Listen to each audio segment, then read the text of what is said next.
Cash off a credit card, step by step. This is B. B just got approved for a $50,000 credit card, but he wants to take the money off of it. So how does he go about it?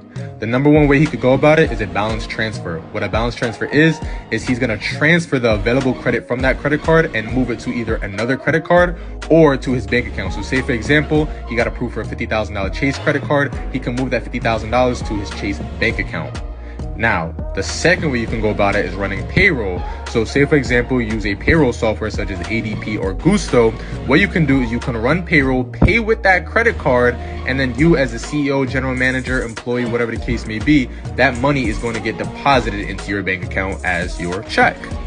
Now, the third way you can go about it is a payment processor. Now, be careful with this one because you will pay 2.9%. But say, for example, you have a payment processor such as Stripe or QuickBooks or Square Cash. If you have a business and an LLC with Stripe, or you know somebody who does, essentially what you can do is you can have them send you an invoice for the amount of that credit card. You'll pay using the credit card that you got approved for, and then the money will get deposited into their bank account in 48 hours, and then they'll just wire it to you. Now, again, be careful with that one because that one you have to pay the 2.9% and they'll pay taxes on it. But those are 3 ways that you can take the money off that credit card.